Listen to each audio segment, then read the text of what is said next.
আলাইকুম আমার ভাইয়া আমার আপুরা, তোমরা কেমন আছো? আলহামদুলিল্লাহ আমিও ভালো আছি। আমি এখন তেলাকুচার পাতা দিয়ে আর চাল কুমড়া পাতা দিয়ে সুন্দর একটা ভর্তা বানাতে চলেছি। তোমরা আমার সাথে থাকো।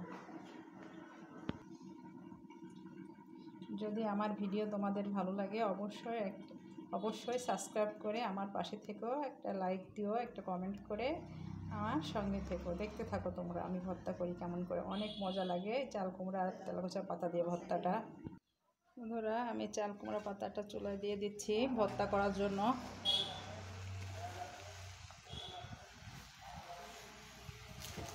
এরপরে তেলাকুচা পাতাগুলো দিয়ে দিচ্ছি।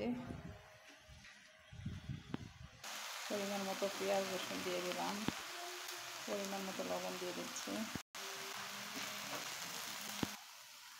বন্ধুরা, দেখতে পাচ্ছ চাল কুমড়ো পাতা তেলাকুচা পাতাটা সিদ্ধ হয়ে গেছে। আমি এখন ভর্তা করার জন্য একটু তেল দিয়ে দিলাম।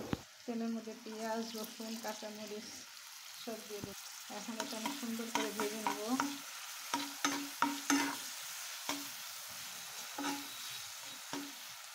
দেখো বন্ধুরা, কত সুন্দর লাগছে চাল কুমড়ো পাতা আর তেলাকুচা পাতাটা।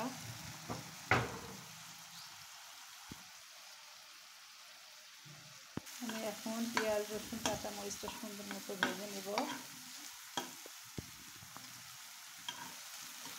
বন্ধুরা, আমি একটুখানি হলুদ দিয়ে দিচ্ছি, 2-1 ফোঁটা, তাহলে দেখতে ভালো লাগবে।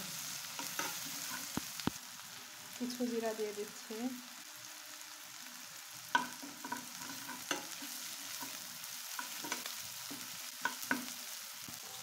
বন্ধুরা, আমার পেঁয়াজ রসুন কাঁচামরিচটা ভাজা হয়ে গেছে। আমি এখন চাল কুমড়ো পাতা তেলাকুচা পাতাটা সুন্দর করে নেড়ে নেব, নিয়ে ভর্তা করে ফেলবো। তোমরা আমার সাথে থাকো।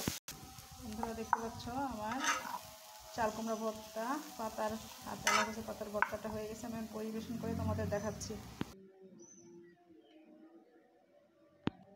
বন্ধুরা, আমার চাল কুমড়া পাতা আর তেলাকুচা পাতার ভর্তা হয়ে গেছে তৈরি করা। আমার ভিডিও যদি তোমাদের ভালো লেগে থাকে তাহলে লাইক কমেন্ট শেয়ার করো। আর আমার চ্যানেলে যদি নতুন বন্ধু হয়ে থাকো তাহলে আমার চ্যানেলটা অবশ্যই সাবস্ক্রাইব করার অনুরোধ রইল। আর পাশে থাকা বেল আইকনটা প্রেস করে দিও। তাহলে কি হবে, যখনই নিত্য নতুন কোনো ভিডিও আপলোড করব আমি, সাথে সাথে তোমাদের কাছে নোটিফিকেশন চলে যাবে। অবশ্যই কমেন্ট করে জানিও কেমন লাগলো আমার শাকের ভর্তাটা। অবশ্যই খুব মজা লাগে খেতে, এটা তোমরা করো। আসসালামু আলাইকুম, আল্লাহ হাফেজ।